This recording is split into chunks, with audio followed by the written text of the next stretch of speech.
সকলকে নমস্কাৰ জনাই আজিৰ ভিডিঅ' আৰম্ভ কৰিছোঁ। আজিৰ ভিডিঅ'ৰ বিষয়বস্তু হ'ল মাহেকীয়া ৰাশিফল মাৰ্চ মাহ মেঘ ৰাশিৰ বাবে।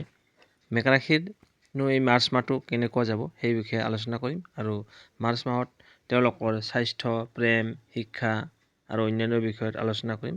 গতিকে ভিডিঅ'টো সম্পূৰ্ণ শেষলৈকে চাব আৰু যিসকলে এতিয়ালৈকে মোৰ চেনেলটো ছাবস্ক্ৰাইব কৰা নাই এতিয়া ছাবস্ক্ৰাইব কৰি অল ন'টিফিকেশ্যন প্ৰেছ কৰি দিব। এনেধৰণৰ নতুন নতুন ভিডিঅ' পাই থাকিব। বেছি পলম নকৰি আহক তেন্তে আৰম্ভ কৰোঁ মাৰ্চ মাহৰ ৰাশিফল মেঘ ৰাশিৰ বাবে। প্ৰথমতে আহিছোঁ স্বাস্থ্যৰ দৃষ্টিকোণৰ পৰা মাৰ্চ মাহটো সাধাৰণতে আপোনাক ভালেখিনি অনুকূল ফলাফল দিব পাৰে। ইয়াৰ অৰ্থ হ'ল আপুনি যদি সাৱধানে থাকে আৰু আপোনাৰ স্বাস্থ্য সম্পৰ্কে সচেতন থাকে তেতিয়াহ'লে এই মাহত কোনো ডাঙৰ স্বাস্থ্যজনিত সমস্যাই আপোনাৰ কাষ চাপিব নোৱাৰে। এতিয়া আহিছোঁ টকা পইচাৰ ক্ষেত্ৰত ক'বলৈ গ'লে এই মাহত আপোনাৰ সামান্য পৰিমাণে লাভ হ'ব পাৰে। আপোনাৰ লাভৰ গ্ৰাফ কিছু কম হ'ব পাৰে, আপোনাৰ লাভৰ পৰিমাণটো কম হ'ব পাৰে এই মাৰ্চ মাহত। এতিয়া আহিছোঁ ঘৰ গৃহস্থীৰ ক্ষেত্ৰত আপুনি মাৰ্চ মাহত অনুকূল ফলাফল পাব পাৰে। পৰিয়ালৰ মহিলা তথা ছোৱালীবিলাকে তুলনামূলকভাৱে সুখী হ'ব।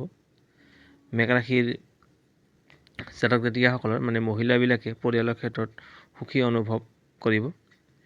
এতিয়া আহিছোঁ প্ৰেম আৰু বিবাহ। মাৰ্চ মাহত ৰাশিফল 2025 বৰ্ষ অনুসৰি এই মাহত ভাল পোৱাৰ লগতে আপোনালোকে যদি ইজনে সিজনক সন্মান দি থাকে তেনেহ'লে প্ৰেমৰ সম্পৰ্কৰ মাজত বেলেঞ্চ থাকিব। আনফালে বিবাহিত জীৱনত ইজনে সিজনৰ স্বাস্থ্যৰ প্ৰতি সচেতন থকা উচিত। তেওঁলোকে ইজনে সিজনৰ স্বাস্থ্যৰ প্ৰতি গুৰুত্ব ৰাখিব লাগিব। এতিয়া হৈছে আপোনাৰ কৰ্মক্ষেত্ৰ।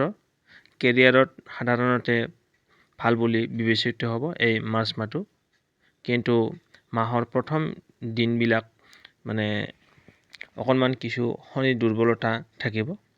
ব্যৱসায়ৰ লগত জড়িত ব্যক্তিসকলৰ এই মাহত কিছু সাৱধানে কাম কাজবিলাক কৰিব লাগিব।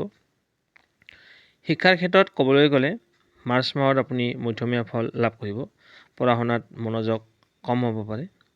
মেঘ ৰাশিৰ জাতক জাতিকাসকল আপোনালোকৰ মাহেকীয়া ৰাশিফলখিনি শুনি কেনে পালে জনাব। ভাল পালে লাইক এটা কৰি আমাৰ মনোবল বঢ়াব আৰু আপোনাৰ উপকাৰৰ লগতে আপোনাৰ বন্ধুবৰ্গক ভিডিঅ'টো শ্বেয়াৰ কৰি দিব বুলি আশা কৰিছোঁ। আপোনাৰ মাহটো শুভ হওক। ওম নমঃ শিৱায়।